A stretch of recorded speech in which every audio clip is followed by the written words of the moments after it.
Bienvenue sur Africa 24 dans cette nouvelle édition du 12-15. Voici les titres de l'actualité. En Côte d'Ivoire, après avoir créé ce 4 avril le Conseil national de la consommation, le gouvernement a installé ce 13 avril le Conseil national de politique économique, une initiative saluée par le patronat ivoirien. Mettre en valeur ses cheveux naturels sans utiliser de produits défrisants, c'est ce que propose un salon de coiffure à Douala au Cameroun. Salon qui se dépeint comme défenseur du naturel et qui encourage l'acceptation de soi. Et puis retour sur le Challenge Trophy, le tournoi de handball de la zone 3. Tournoi dont le Nigeria est sorti vainqueur, 27-25 face au Niger dans la catégorie cadette et 39-24 face aux juniors du Burkina Faso. Mais tout d'abord au Tchad, un projet de résolution qui vise à créer une commission spéciale chargée d'examiner le projet de nouvelle constitution a été adopté ce 17 avril par l'Assemblée nationale, une séance boycottée par l'opposition. Selon ce projet, le président de la République sera désormais élu pour une durée de 6 ans, renouvelable une seule fois. La commission dispose ainsi de 2 semaines pour se pencher sur le projet de loi fondamentale avant son passage en séance plénière du Parlement prévu ce 30 avril 2018. Le Conseil national de politique économique a été installé ce vendredi 13 avril en Côte d'Ivoire, présidé par le vice-président de la République, Daniel Kablan-Duncan. Ce conseil a pour mission d'identifier notamment les grands défis économiques nationaux et internationaux que le pays doit relever pour atteindre l'émergence. Les explications de Cheikh Omar Bandaogo. Après la décision de création le 4 avril du Conseil national de la consommation, l'État ivoirien vient d'installer le Conseil national de politique économique. Cet organe est présenté comme un instrument devant aider le président de la République à anticiper les risques et défis découlant du contexte national et international, avec pour mission identifier les grands défis économiques et internationaux que le pays doit relever en vue d'atteindre son émergence. Conseiller le président de la République sur la formulation de la politique économique et la stratégie de développement à moyen et long terme. Veiller à la cohérence globale de la politique économique nationale avec les programmes gouvernementaux. Et enfin, renforcer les activités d'intelligence économique, notamment la collecte et la maîtrise d'informations critiques utiles à la formulation de la politique économique et sociale. L'installation du Conseil national de politique économique est saluée par le patronat ivoirien. Selon le président de la Confédération générale des entreprises de Côte d'Ivoire, il était important de mettre en place un organe permettant de mener les réflexions stratégiques et maintenant les évolutions de la conjoncture internationale et les grandes tendances structurelles. On peut même penser que si cette structure avait déjà existé, la question qu'on a vue au niveau de l'annexe fiscale ne se serait peut-être pas posée parce que dans l'élaboration du budget, cette structure, ce Conseil national de la politique économique peut recevoir un draft du budget de l'État de Côte d'Ivoire, donner un avis et le patronat qui est membre de cette structure avait son avis à donner. Pour le président Alassane Ouattara, cet organe d'analyse stratégique et d'intelligence économique compte parmi les actions qui devront permettre à la Côte d'Ivoire d'atteindre l'émergence à l'horizon 2020. L'État ivoirien a dans ce sens mis en œuvre un premier plan national de développement pour la période 2012-2015 d'un coût de 11 milliards de francs CFA, suivi du deuxième plan pour la période 2016-2020 d'un coût de 30 milliards de francs CFA.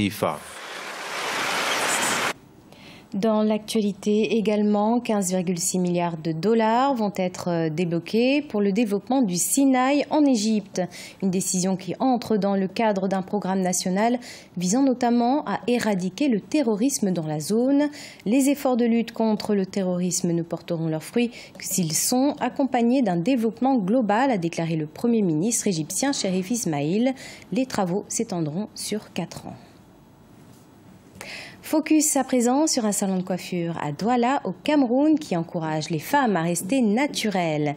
Sa propriétaire, Mira Fombé, conseille les femmes sur les soins capillaires sans l'utilisation de produits chimiques défrisants.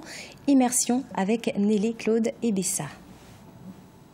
L'Institut de beauté Lorter est l'un des salons les plus fréquentés du centre-ville de Douala, la capitale économique du Cameroun. Ouvert il y a 10 ans par Mira Fombe, il s'occupe principalement des femmes aux cheveux naturels. La propriétaire, Mira Fombe, âgée de 40 ans, met ses compétences au service de la coiffure et de l'entretien des cheveux naturels sans l'utilisation de produits chimiques défrisants. Anecdotique, elle se remémore avoir perdu ses cheveux après des années de mauvais soins liés aux produits chimiques. Un déclic qui l'a fait revenir à sa texture naturelle, le nappy hair. Pendant un bon moment, mes amis n'ont pas vu mes propres cheveux parce que je portais tout le temps des tissages. Je couvrais les cheveux avec des waves parce que les produits défrisants chimiques avaient détruit mes cheveux et j'ai cru que je n'aurais plus de cheveux. J'ai donc décidé de me passionner pour les cheveux naturels. Dans son établissement de beauté, Mira aide les femmes à développer des routines de soins capillaires durables pour des textures naturelles. L'année dernière, elle a organisé un événement autour du cheveu naturel dans le but de sensibiliser au mouvement Going Natural et de récompenser les femmes qui valorisent les cheveux naturels. Le mouvement des cheveux naturels aide à soutenir les femmes non seulement pour marquer un changement, mais aussi pour apprécier les cheveux comme un symbole d'identité unique.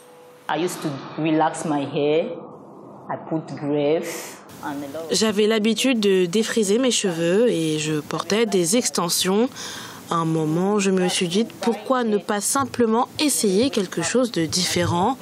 C'était une habitude de toujours aller au marché pour acheter des mèches. J'ai réalisé ensuite que je voulais voir à quoi pouvaient ressembler mes cheveux naturels.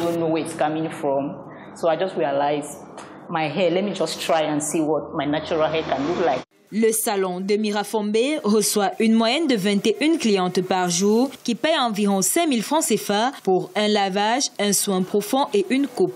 Comme l'attrait pour de beaux cheveux se poursuit, les défenseurs du naturel recommandent une pratique régulière et saine de soins capillaires et l'acceptation de soi. Le sport à présent avec le tournoi de handball de la zone 3, Challenge Trophy. Il s'est tenu du 8 au 14 avril 2018 à Niamey, la capitale nigérienne. Un tournoi qui a regroupé 8 pays et qui a vu la victoire du Nigeria dans les catégories cadettes et juniors masculines face respectivement au Niger et au Burkina Faso. Les détails dans ce reportage de Sadou Alizé Mouktar, notre correspondant au Niger, commenté par Victoria Siamlo-Sedji.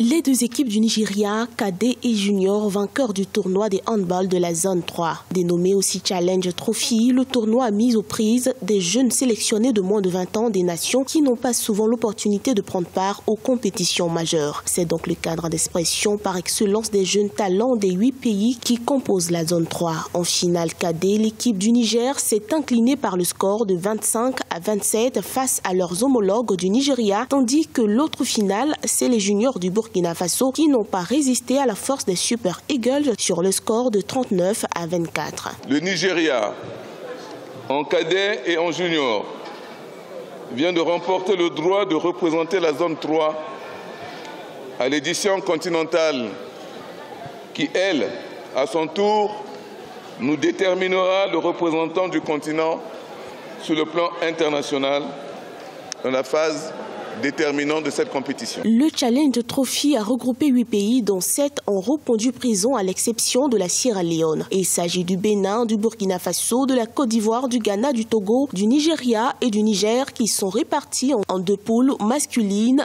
cadets et juniors. 6 jours durant lesquels les jeunes se sont familiarisés, les équipes se sont affrontées pour connaître leurs réelles capacités et leur niveau. Et les joueurs ont pu mesurer leur aptitude dans un esprit de fraternité, de convivialité et de camaraderie. Aujourd'hui, je me réjouis de constater que le pari est gagné et le défi relevé. Le Bénin remporte la 3e place dans les 2 catégories. Le Nigeria est premier de la compétition en cadet et junior. Le Niger et le Burkina Faso, respectivement 2e en cadet et junior, représenteront la zone 3 lors de la prochaine Coupe d'Afrique des Nations de la catégorie. C'est la fin de ce journal. Merci de votre fidélité. Dans un instant, une nouvelle édition de l'information sur Africa 24.